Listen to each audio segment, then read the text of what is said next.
វិស័យអប់រំឯកជនលើកឡើងឲ្យដឹងថាអាណាព្យាបាលគឺជាគ្រូបង្រៀនដំបូងនិងមានឥទ្ធិពលបំផុតសម្រាប់ជួយដល់ការសិក្សារបស់កុមារ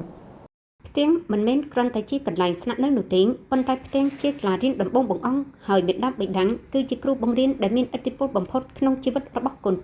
ព្រោះជោគជ័យរបស់សិស្សានុសិស្សគឺជាផ្លែផ្កានៃកិច្ចសហការនិងការខិតខំប្រឹងប្រែងរួមគ្នារវាងអាណាព្យាបាលនិងលោកគ្រូអ្នកគ្រូលោករណរស្មីនាយកសាលា Westgate អន្តរជាតិបានលើកឡើងឲ្យដឹងថាការយកចិត្តទុកដាក់ការផ្ដួចផ្ដើមនិងការជំរុញលើកទឹកចិត្តពីអាណាព្យាបាលជាគ្រឹះយ៉ាងរឹងមាំក្នុងការជួយឲ្យកូនៗរីកចម្រើនយ៉ាងឆាប់រហ័សទាំងផ្នែកបញ្ញាស្មារតីនិងការសិក្សាជាការពិតណាស់កុមារតូចជាទំពាំងស្នងឫស្សីសម្រាប់សង្គមជាតិនិងជាគ្រឹះដ៏សំខាន់នៃជីវិតដែលទាមទារឲ្យមានកិច្ចសហការជិតស្និទ្ធរវាងសាលារៀននិងគ្រួសារដោយមិនមែនជាភារកិច្ចរបស់សាលារៀនតែមួយមុខនោះទេលោកក៏បានបន្តថាដើម្បីជួយឲ្យកុមារលូតលាស់បានល្អប្រសើរទាំងកាយសម្បទាស្មារតីសីលធម៌និងបំណិនជីវិតសូមអាណាព្យាបាលទាំងអស់គួរផ្ដល់ពេលវេលាសន្ទនាដោយក្តីស្រឡាញ់អានសៀវភៅរូបភាពនិងលេងកម្សាន្តជាមួយកូនដែលជាវិធីសាស្ត្រល្អបំផុតក្នុងការអភិវឌ្ឍខួរក្បាលរបស់ពួកគេលោកបានបញ្ជាក់ថាក្នុងនាមជាវិស័យអប់រំឯកជនដែលជាសេនាធិការឲ្យក្រសួងអប់រំ